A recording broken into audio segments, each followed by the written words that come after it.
اللہ وبرکاتہ۔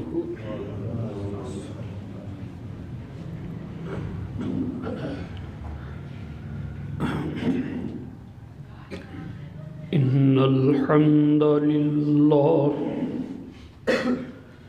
نحمده ونستعینه ونستغفره ونعوذ باللہ من شرور انفسنا ومن سیئات اعمالنا من يهده الله فلا مضل له ومن يضلل فلا هادي له ونشهد أن لا إله إلا الله وحده لا شريك له ونشهد أن محمدا عبده ورسوله اللهم صل على محمد وعلى آل محمد كما صليت على إبراهيم وعلى آل إبراهيم إنك حميد مجيد اللهم بارك على محمد وعلى آل محمد كما باركت على إبراهيم وعلى آل إبراهيم إنك حميد مجيد رب اشرح لي صدري ويسر لي أمري واحلل عقدة من لساني يفقهوا قولي رب زدني علما أما بعد فإن خير الحديث كتاب الله وخير الهدي هدي محمد صلى الله عليه وسلم وشر الأمور محدثاتها وكل محدثة بدعة وكل بدعة ضلالة وكل ضلالة في النار أعوذ بالله السميع العليم من الشيطان الرجيم بسم الله الرحمن الرحيم ولا تركنوا إلى الذين ظلموا فتمسكم النار وما لكم من دون الله من أولياء ثم لا تنصرون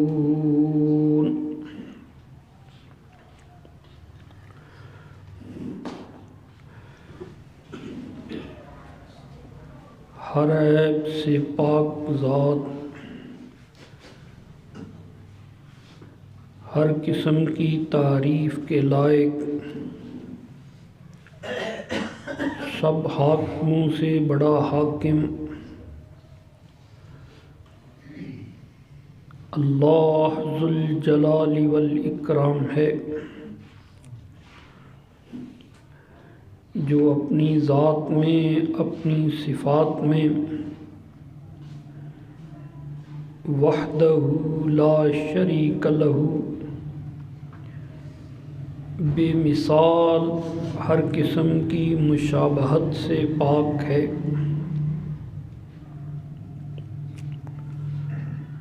اللہ کریم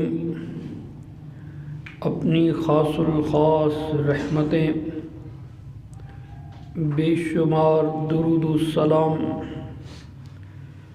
انبیاء کرام علیہم الصلاۃ والسلام پر نازل فرمائے، خاص طور پر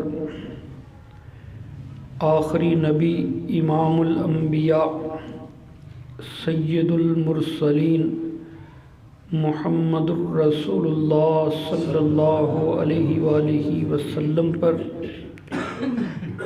اللہ کی ان گنت رحمتیں ہوں۔ اللہ ان کا درجہ مقام محمود پر فائز فرمائے۔ اللہ نے جن کا ان سے وعدہ کیا ہوا ہے۔ کائنات کا نظام عدل پہ چلتا ہے۔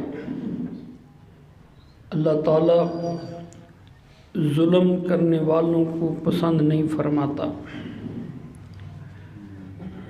حقدار کو اس کا حق دے دو، حق تلفی نہ کرو۔ ہر چیز اس کی مناسب جگہ پہ رکھنا ہی عدل ہے۔ کسی چیز کو اس کی مناسب جگہ سے ہٹا دینا ظلم کہلاتا ہے۔ جو جس کا بنتا ہے دے دو، جو آپ کی قسمت کا ہے اس پہ شکر کرو۔ چھیننے کے لیے، فراڈ کرنے کے لیے، سازشیں کرنے کے لیے، کسی کو گرانے کے لیے کوشش کرنا گناہ کے کام ہیں۔ اللہ جو چاہے کرے، اللہ کو کوئی پوچھنے والا نہیں، وہ اپنے فیصلوں میں آزاد ہے۔ اس کے باوجود رب العالمین کسی کے ساتھ ناانصافی نہیں کرتا، کسی کے ساتھ ظلم نہیں کرتا۔ اس نے اپنی جان کے اوپر ظلم حرام قرار دے دیا ہے۔ یہ اس کی شان ہے، یہ اس کی عظمت ہے۔ اس نے کائنات کا سارا نظام عدل کے اوپر رکھا ہوا ہے۔ ہر چیز اپنی جگہ پر صحیح طرح رکھی ہوئی ہے۔ کل فی فلک یسبحون۔ اور جو ظلم ہے، اگر ہر چیز راہ حق سے بھٹکی ہوئی ہو تو یہ کائنات تباہ ہو جائے۔ وہ اللہ ہے جو ہر چیز کو اس کی جگہ پہ رکھ کے یہ سارا نظام چلائے جا رہا ہے۔ اللہ اپنے بندوں کو بھی یہی فرماتے ہیں، انصاف کرو، عدل کرو، ظلم نہ کرو، وَأَقْسِطُوا، انصاف کرو۔ اللہ ظلم کرنے والوں سے محبت نہیں کرتا۔ قرآن مجید میں اللہ فرماتے ہیں کہ جو لوگ حق تلفی کرتے ہیں، جو کسی کے ساتھ زیادتی کرتے ہیں، جو کسی کو نقصان پہنچاتے ہیں، یہ ظالم لوگوں کے اوپر اللہ کی لعنت ہوتی ہے۔ سورۃ الہود میں اللہ فرماتے ہیں، الا لعنت اللہ علی الظالمین، خبردار اللہ کی لعنت ظالموں کے اوپر ہے۔ جب کسی کی حق تلفی کرنا ہے، پھر نمازیں، پھر عبادات، پھر روزے، پھر نیکی کے کام، ساری حسنات، وہ تو جس پر ظلم کیا قیامت کے دن اسے دے کے جان چھڑانی پڑے گی۔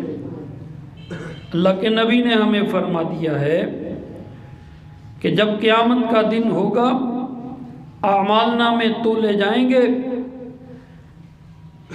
تو بندے کے پاس بڑی نیکیاں ہوں گی، لیکن اس نے لوگوں پر کئی حق تلفیاں کی ہوں گی، کئی زیادتیاں کی ہوں گی۔ وہاں سونا چاندی تو چلے گا نہیں۔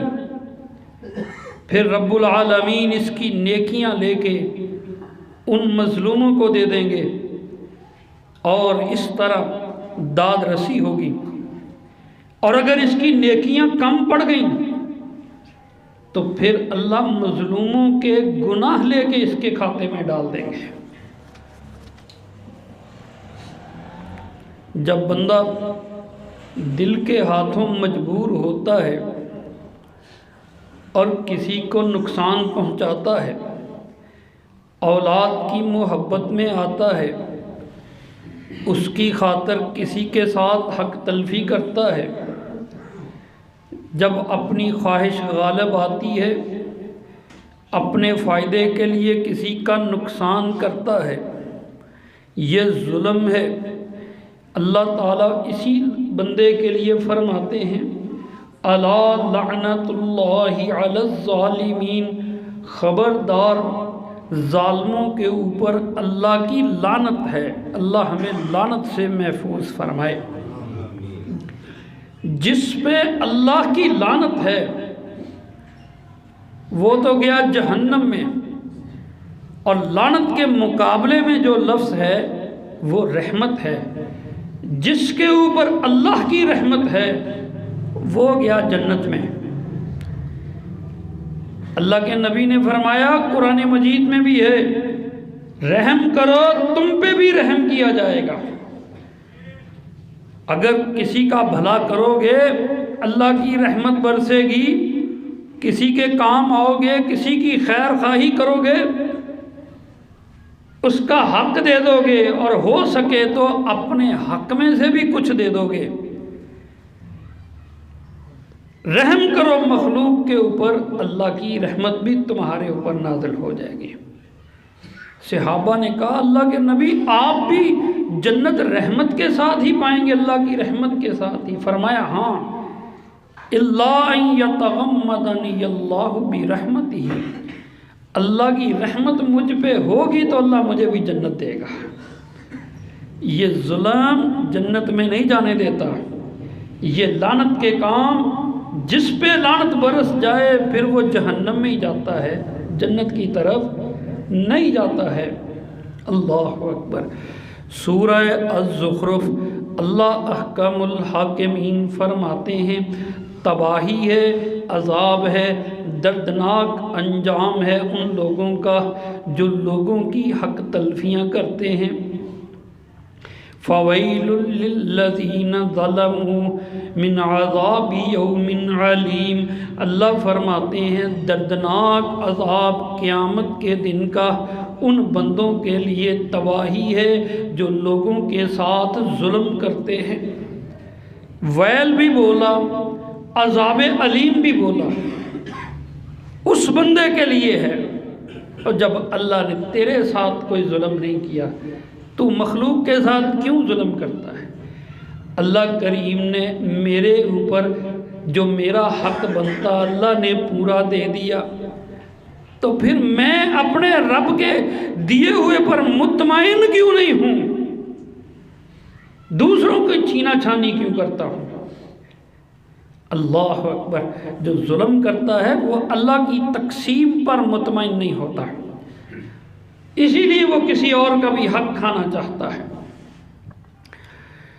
اللہ احکم الحاکمین فرماتے ہیں اے ایمان والو، دیکھ کے تعلق قائم کرو، ظالموں کے ساتھ رشتہ داریاں نہ جوڑو، ظالموں کے ساتھ دوستیاں نہ لگاؤ، ظالموں سے پرا ہٹ کے جیو، ایمان والے ہو، ایمان والوں میں رہو۔ سورہ ہود اللہ فرماتے ہیں وَلَا تَرْكَنُوا إِلَى الَّذِينَ ظَلَمُوا، ان لوگوں کی طرف ذرا بھی مائل نہ ہونا جو ظلم کرتے ہیں۔ فَتَمَسَّكُمُ النَّارُ، تم کو یہ ظلم والوں کا پیار جہنم میں لے جائے گا۔ وَمَا لَكُم مِّن دُونِ اللَّهِ مِّنْ أَوْلِيَاءَ، پھر جب اللہ کی پکڑ آ جائے گی کوئی مددگار، کوئی سفارشی، کوئی تعاون کرنے والا تمہارے کام نہ آئے گا، ثم لا تنصرون، پھر تم بے یار و مددگار، بے سہارا قیامت کے دن کھڑے ہوگے۔ لا ترکنوا، جھکو بھی نہیں۔ بندہ دیکھتا ہے پیسے کو، پیسے والے کے پیچھے بھاگتا ہے، یہ نہیں دیکھتا کہ اس کے پاس پیسہ کہاں سے آیا ہے۔ بندہ دیکھتا ہے عہدے کو، عہدے والے کے ساتھ تعلق جوڑتا ہے، یہ نہیں دیکھتا کہ عہدہ اس نے کتنے ظلم کر کے کمایا ہے۔ ہر بڑے آدمی کے ساتھ تصویر بنواتا ہے، وہ بڑا آدمی جو لچا لفنگا بدماشی کے زور پہ بڑا بنا ہے، کسی کی نیکی کی وجہ سے اس کے ساتھ تعلق نہیں ہے، کسی کے دین کی وجہ سے اس کے ساتھ تعلق نہیں ہے۔ اللہ فرماتے ہیں وَلَا تَرْكَنُوا إِلَى الَّذِينَ ظَلَمُوا، ان ظالموں کی طرف دل کو نہیں جھکانا، ان ظالموں کی طرف اپنے اچھے جذبات کو نہیں جھکانا، ان سے تعلقات نہیں قائم کرنے، ان سے دور رہو تم، یہ ایمان والوں کو کہا۔ اللہ اکبر۔ ہماری نمازیں، ہمارے روزے، ہماری زکاتیں، صدقات، ہمارا ذکر الہی، استغفار، ہمارا قرآن مجید کی تلاوت کرنا ہمیں یہی بتاتا ہے کہ دین والوں کے ساتھ ہی رہنا ہے، دین والوں کے ساتھ ہی تعلق رکھنا ہے، ان کی عزت دنیا داروں سے زیادہ کرنی ہے، ان کے اوپر مطمئن رہنا ہے، یہ ہمارے دین نے ہمیں بتاتا ہے۔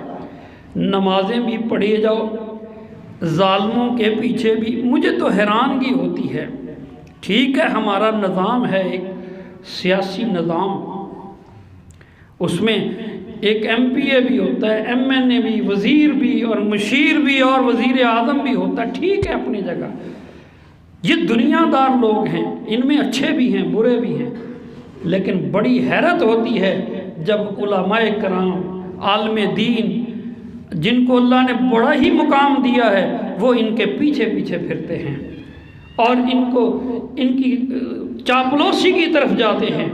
او اللہ کے بندو، اپنا مقام پہچانو، ان کو تم نے سمجھانا ہے جن کے پیچھے لگے ہوئے ہو، ان کو تو تم نے ہدایت کا رستہ دکھانا ہے، تمہارا رتبہ اللہ کی نظر میں ان سے بہت اونچا ہے۔ نہ مائل ہو جاؤ ظالموں کی طرف، نہ ظالموں کو اپنا قائد مانو، نہ ظالموں سے تعلق کے لیے تڑپو، نہ ظالموں کے پیچھے پیچھے چلو، اپنی عزت پہچانو۔ اللہ اکبر۔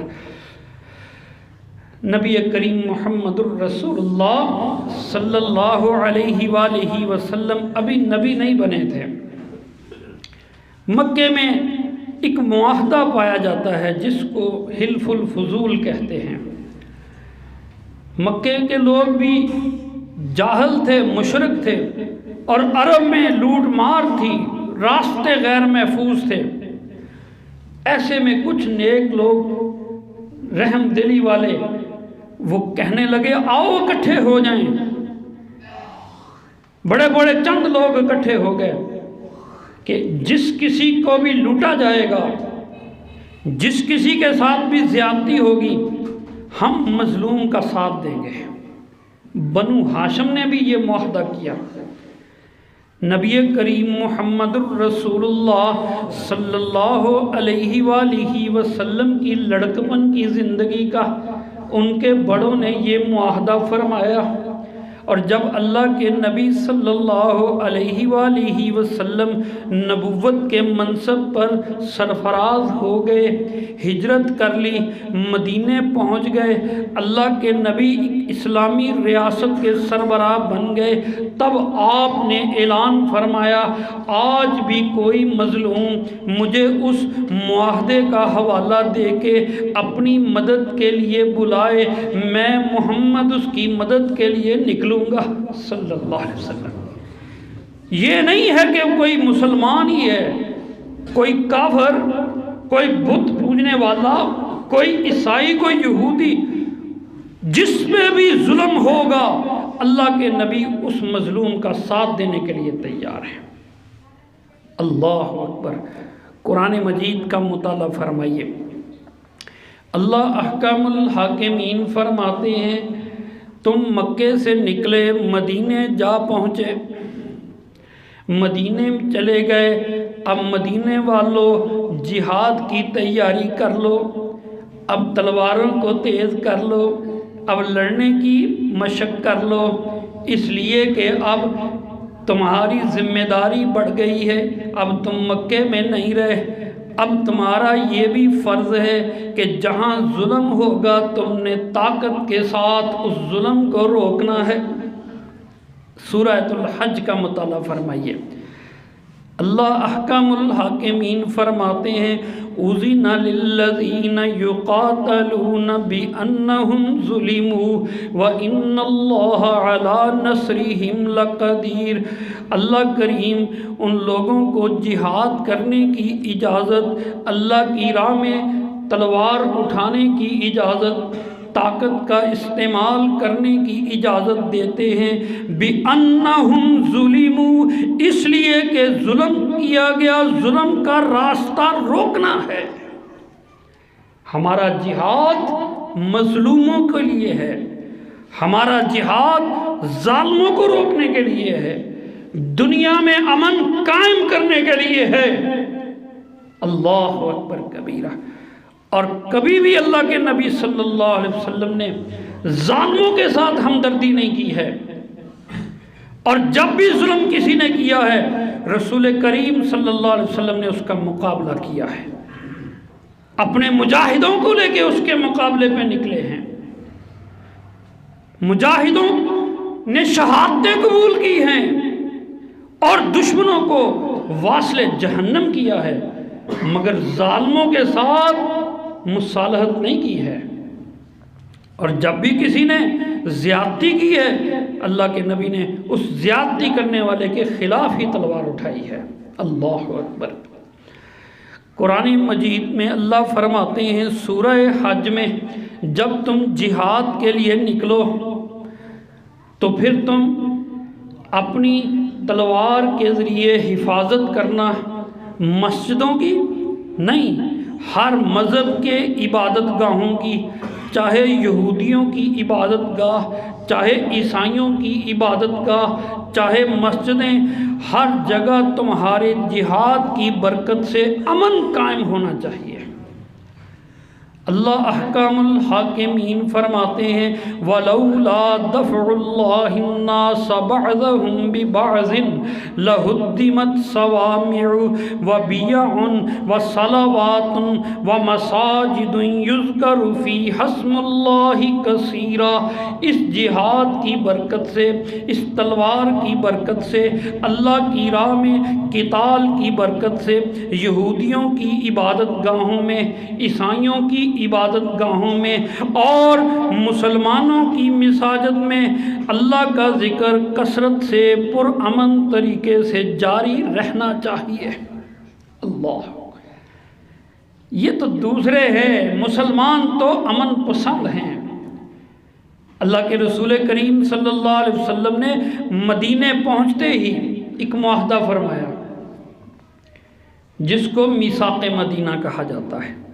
تحریری شکل میں یہودیوں کے بڑوں نے بھی سب نے اس کے اوپر دستخط کیے، رسول کریم نے بھی، یہ لکھا گیا، اور اس کی ایک بڑی شک یہی تھی کہ ہر ایک کو اپنے مذہب کے مطابق عبادت کرنے کی آزادی حاصل ہوگی، یہودی اپنے طریقے سے اور مسلمان اپنے طریقے سے۔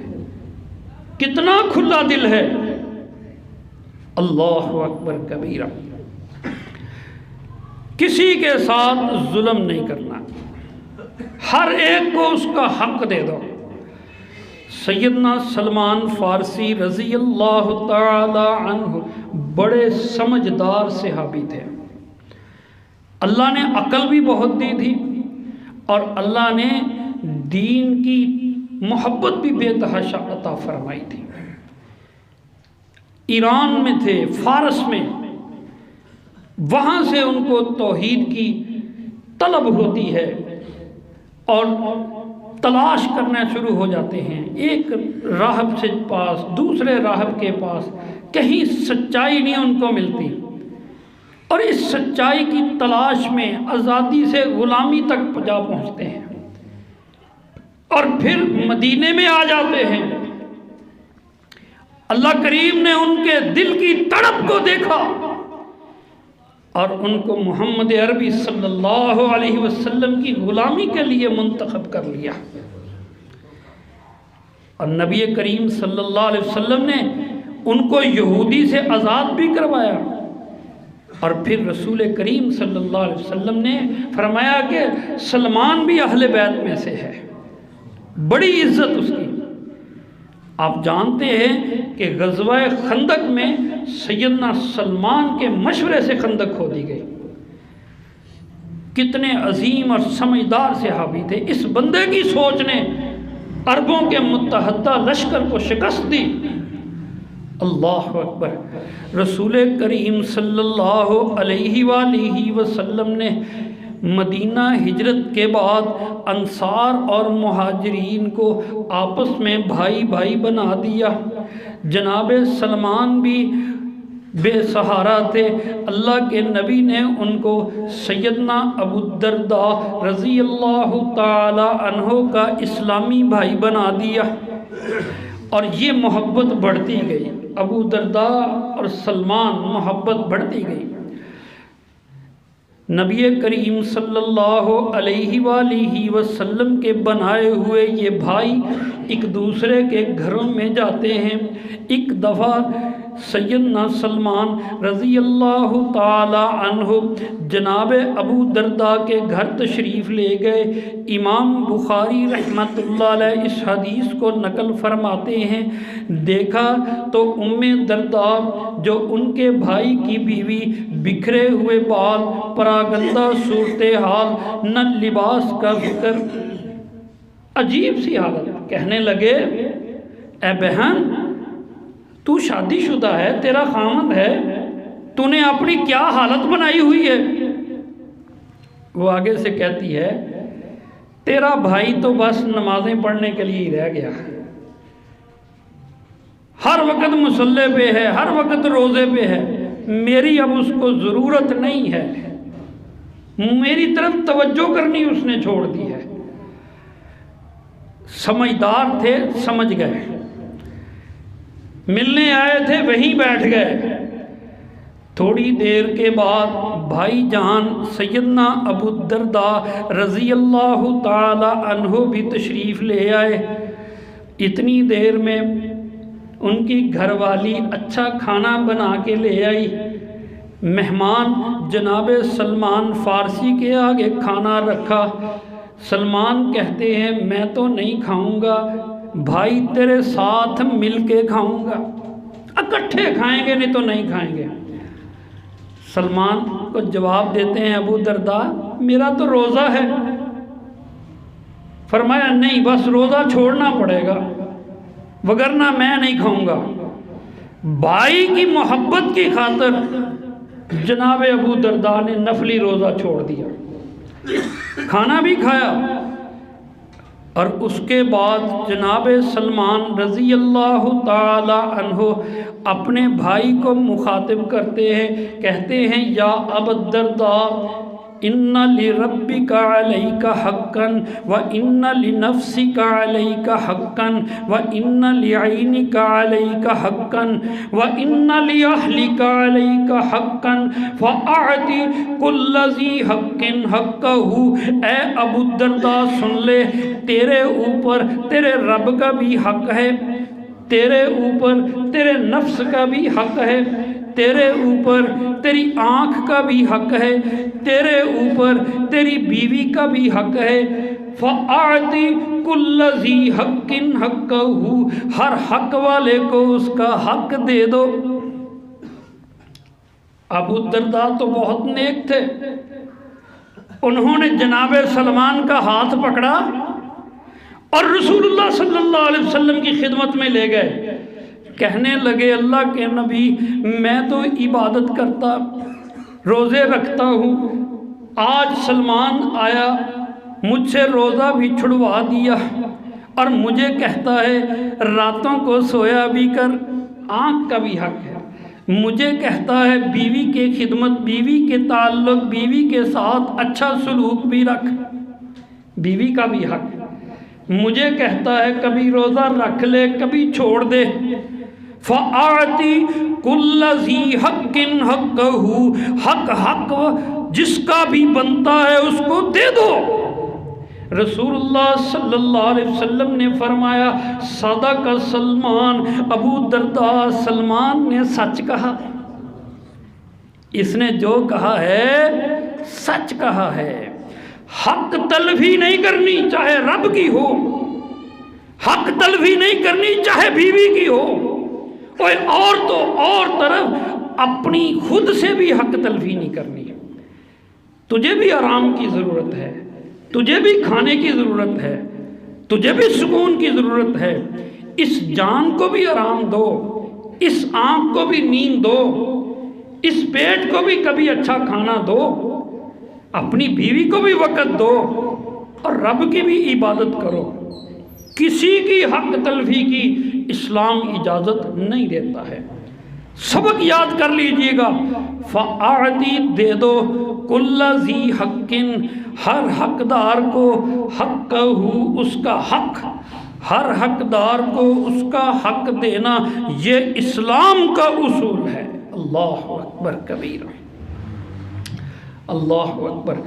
نبی کریم محمد الرسول اللہ صلی اللہ علیہ وآلہ وسلم صحابہ کو روانہ فرماتے،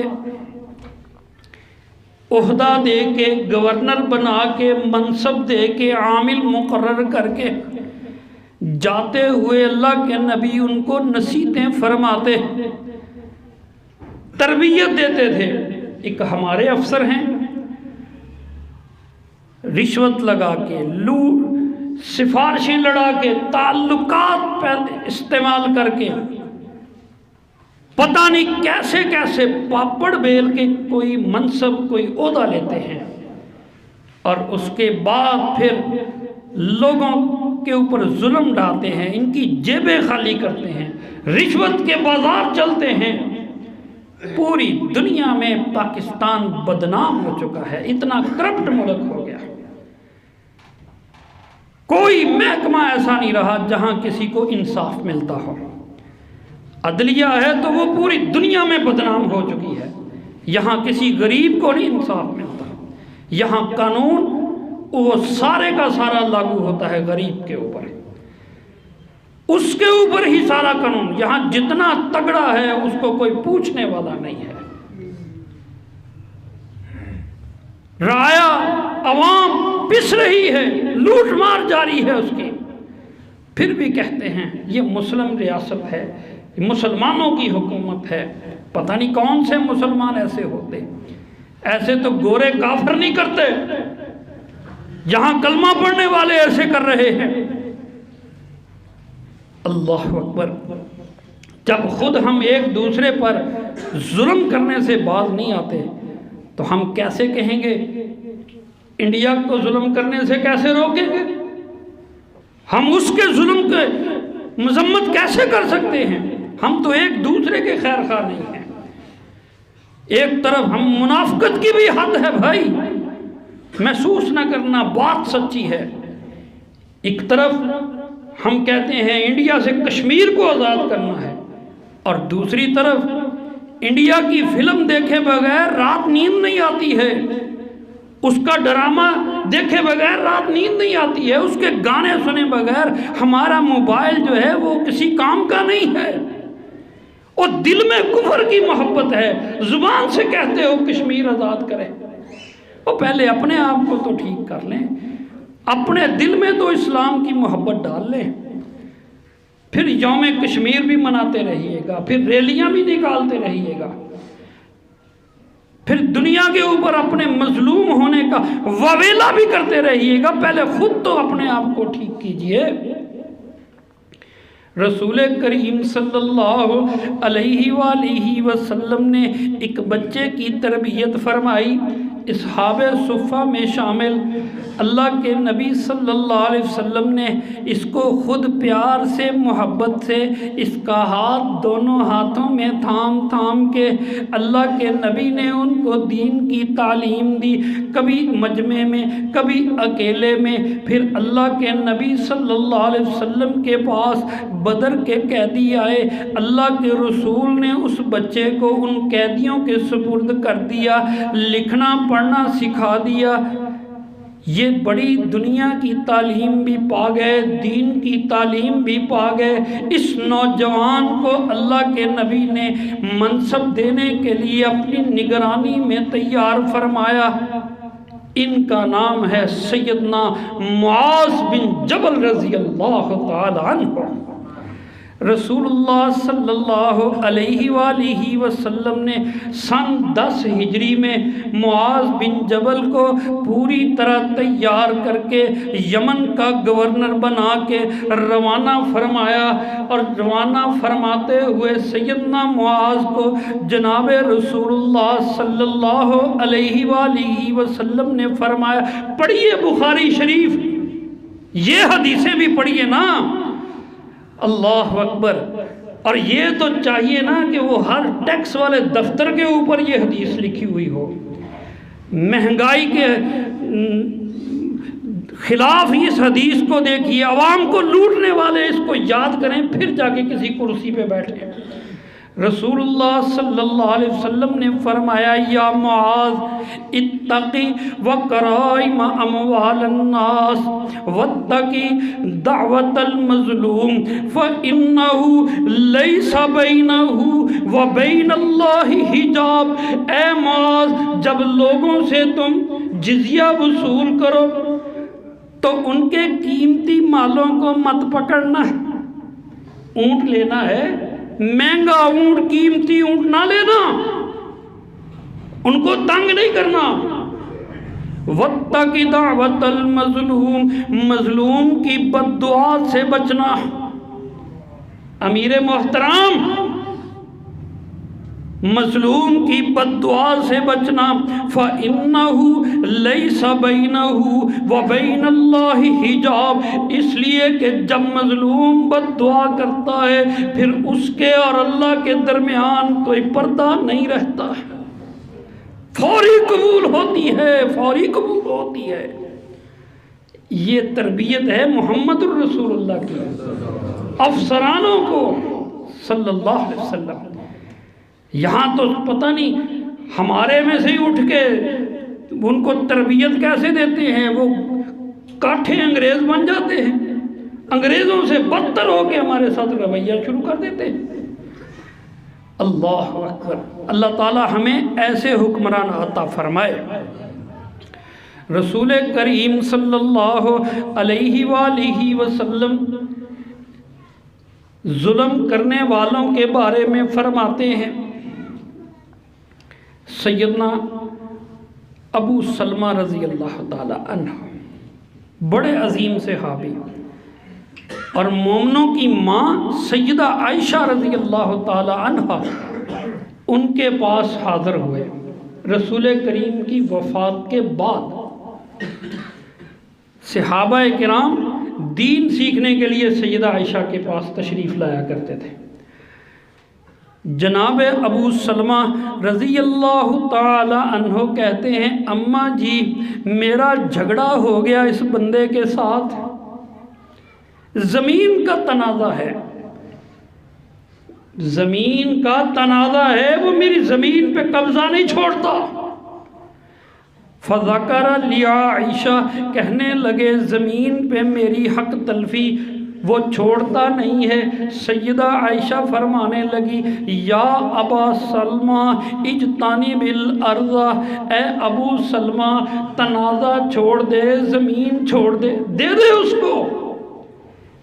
اس لیے کہ فَإِنَّ النَّبِيَّ صلی اللہ علیہ وسلم قال، اس لیے کہ اللہ کے نبی صلی اللہ علیہ وسلم نے فرمایا من ظلم قید شبر من الارض توفقہ من سبع ارضین، اللہ کے رسول صلی اللہ علیہ وسلم نے فرمایا جو بندہ کسی کی ایک بالشت زمین ناجائز قبضے میں کر لے، 1 فٹ زمین اگر کسی کی ناجائز قبضے میں کر لے، اللہ اس کو 7 زمینوں کا طوق گلے میں ڈال دے گا۔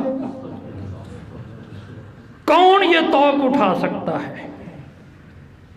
7، کئی لوگ بحث کرتے ہیں کہ زمینیں بھی 7 ہیں، اللہ ہی جانتا ہے 7 ہیں یا 1 ہے، لیکن اللہ اس ظالم کے گلے میں طوق 7 زمینوں کا ضرور ڈالے گا، اس لیے کہ محمد مصطفیٰ نے فرما دیا۔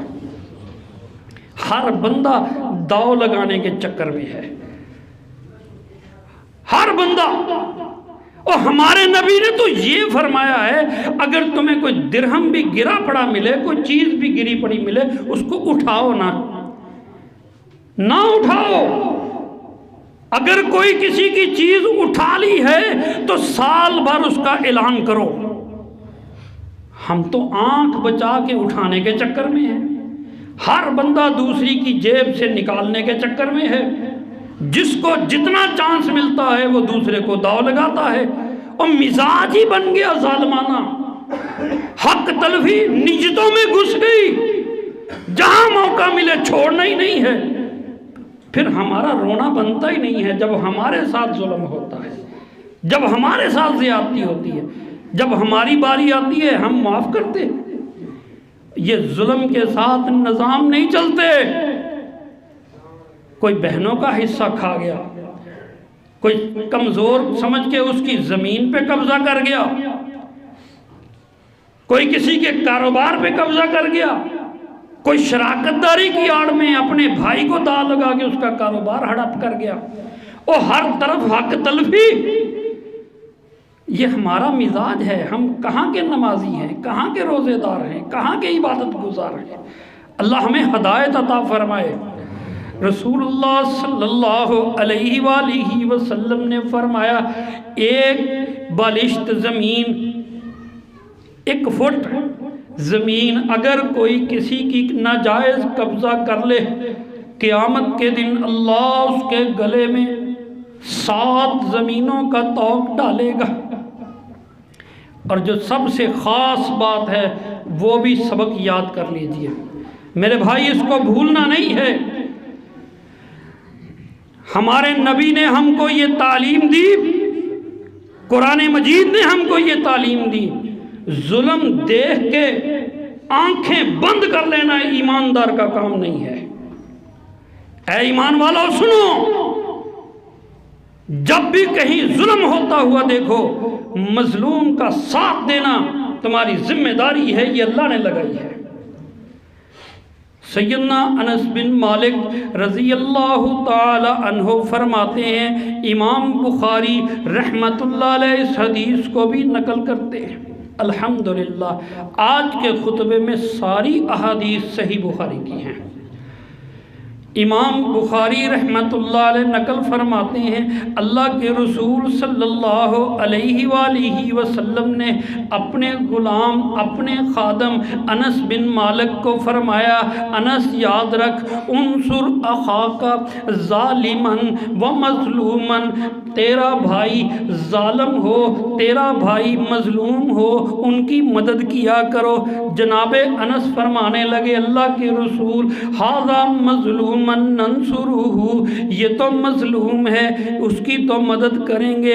فکیف ننصر ظالما، ظالم کی مدد کا کیا مطلب؟ اللہ کے نبی نے فرمایا تاخذ فوق یدیہ، جب وہ ظلم کر رہا ہو اس کے ہاتھوں کو پکڑ لو، یہ تمہاری ذمہ داری۔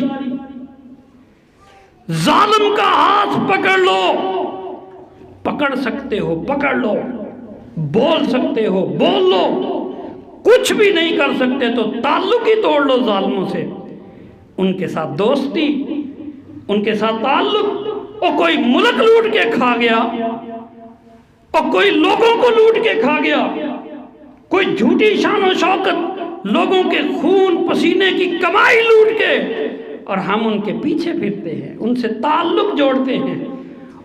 اور دین کو سمجھو، ان ظالموں کو روکنا اللہ نے ہماری ذمہ داری لگائی ہے۔ فرمایا اپنے مظلوم بھائی کی بھی مدد کرو، اس کو جہنم میں نہ جانے دو، اس کو ظلم سے روکو۔ اللہ ہمیں سمجھ عطا فرمائے، اور اے اللہ ہم تو صرف دعائیں کرتے ہیں، کبھی یہ ہمت کرنے کی بھی توفیق عطا فرما، ان ظالموں کو کیفر کردار تک پہنچا دے، چاہے ہمارے اپنے ہیں، چاہے ہندو ہیں، دنیا میں کہیں بھی مسلمانوں پہ ظلم ہوتا ہے، اللہ تو اپنی مدد ان کے لیے نازل فرما دے۔ آخر دعوانا ان الحمدللہ رب